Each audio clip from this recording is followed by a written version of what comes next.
ಎಲ್ರಿಗೂ ನಮಸ್ಕಾರ. ನಮ್ಮ ಅಡುಗೆ ಚಾನೆಲ್ಗೆ ಸ್ವಾಗತ.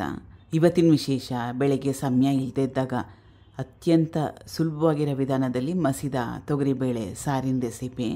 ಇದನ್ನು ಮಾಡಲಿಕ್ಕೆ ತೆಂಗಿನಕಾಯಿ ಆಗಲಿ, ಮಸಾಲ ರುಬ್ಬಾಕೋದಾಗಲಿ, ಸಾರಿನ ಪುಡಿ, ತಿಳಿ ಸಾರಿನ ಪುಡಿ ಯಾವುದೂ ಬೇಡ. ಆದರೂ ಕೂಡ ಸಖತ್ ಟೇಸ್ಟಿಯಾಗಿರುತ್ತೆ. ಒಂದು ಸಲ ಟ್ರೈ ಮಾಡಿ ನೋಡಿ.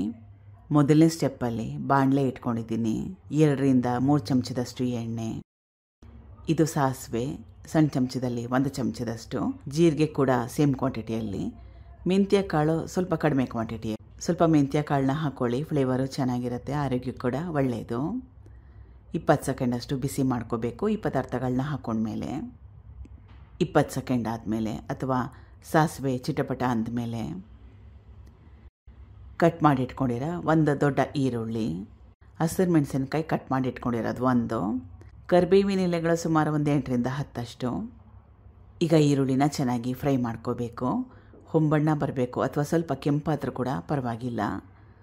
ಈರುಳ್ಳಿನ ಕೆಂಪಾಗಿ ಮಾಡಿಕೊಂಡ್ರೆ ಸಾರಿನ ರೆಸಿಪಿಯಲ್ಲಿ ಚೆನ್ನಾಗಿರುತ್ತೆ. ಈಗ ಈರುಳ್ಳಿನ ಚೆನ್ನಾಗಿ ಹೊಂಬಣ್ಣ ಬರೋವರೆಗೂ ಬೇಯಿಸ್ಕೊಂಡಿದ್ದೀನಿ. ಈ ರೀತಿಯಾಗಿ ಬಣ್ಣ ಚೇಂಜ್ ಆಗೋವರೆಗೂ ಫ್ರೈ ಮಾಡಿಕೊಂಡ್ರೆ ಸಾರಿನ ಟೇಸ್ಟು ಚೆನ್ನಾಗಿರುತ್ತೆ. ಚೆನ್ನಾಗಿ ಹಣ್ಣಾಗಿರೋ 2 ಮೀಡಿಯಮ್ ಸೈಜ್ ಟೊಮೆಟೊ ಮೆತ್ತಗಾಗೋವರೆಗೂ ಬೇಯಿಸ್ಕೋಬೇಕು. ಬೇಗ ಬೆಂದೋಗುತ್ತೆ. ಮೀಡಿಯಮ್ ಫ್ಲೇಮ್ನಲ್ಲಿ 5 ನಿಮಿಷ ಬೇಯಿಸ್ಕೊಂಡ್ರೆ ಸಾಕಾಗುತ್ತೆ.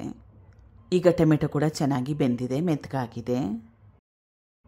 ಹುಣಸೆ ರಸ, ಸಣ್ಣ ಲಿಂಬೆಹಣ್ಣು ಗಾತ್ರದಷ್ಟು ಹುಣಸೆ ಹಣ್ಣು ಉಪಯೋಗ ಮಾಡ್ತಾಯಿದ್ದೀನಿ. ಸ್ವಲ್ಪ ಅರಿಶಿನ, ಅಚ್ಕಾರದ ಪುಡಿ 1 ಟೇಬಲ್ ಸ್ಪೂನಷ್ಟು, ಬ್ಯಾಡಗಿ ಅಚ್ಕಾರದ ಪುಡಿನ ಉಪಯೋಗ ಮಾಡ್ತಾಯಿದ್ದೀನಿ, ಖಾರ ಜಾಸ್ತಿ ಇರಲ್ಲ. ಧನಿಯಾ ಪುಡಿ 1 ಟೇಬಲ್ ಸ್ಪೂನಷ್ಟು. ಕಲಿಸ್ಕೊಂಡು ಚೆನ್ನಾಗಿ ಕುದಿಸ್ಕೋಬೇಕು. ಈಗ ಚೆನ್ನಾಗಿ ಕುದೀತಾ ಇದೆ. ಎಲ್ಲ ಪದಾರ್ಥಗಳನ್ನ ಹಾಕ್ಕೊಂಡಿದ್ನಲ್ಲ, ಎಲ್ಲ ಚೆನ್ನಾಗಿ ಬೆಂದಿದೆ. ಇದು ಮೊದಲೇ ಬೇಯಿಸಿಟ್ಕೊಂಡಿರೋ ತೊಗರಿಬೇಳೆ, ಸುಮಾರು 100 ಗ್ರಾಮ್ಸಷ್ಟು ತೊಗರಿಬೇಳೆನ ಉಪಯೋಗ ಮಾಡಿದ್ದೆ.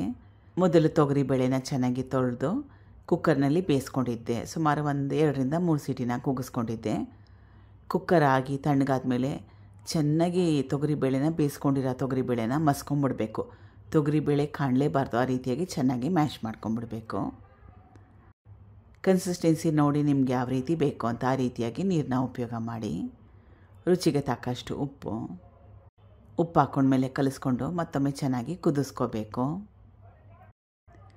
ಈಗ ರುಚಿಯಾದ ಮಸಿದ ತೊಗರಿಬೇಳೆ ಸಾರು ರೆಡಿಯಾಗಿದೆ. ಕೊನೆಯಲ್ಲಿ ಕಟ್ ಮಾಡಿ ಇಟ್ಕೊಂಡಿರೋ ಸ್ವಲ್ಪ ಕೊತ್ತಂಬರಿ ಸೊಪ್ಪು. ಟ್ರೈ ಮಾಡಿ ನೋಡಿ. ಈ ಸಾರು ಬಿಸಿ ಅನ್ನ, ರಾಗಿ ಮುದ್ದೆ, ಇಡ್ಲಿ, ದೋಸೆ, ಉದ್ದಿನ ವಡೆ ಎಲ್ಲದ್ರ ಜೊತೆಲೂ ಚೆನ್ನಾಗಿರುತ್ತೆ. ಬೆಳಗ್ಗೆ ಟೈಮ್ ಇಲ್ಲದಿದ್ದಾಗ ಒಂದು ಒಳ್ಳೆಯ ರೆಸಿಪಿ.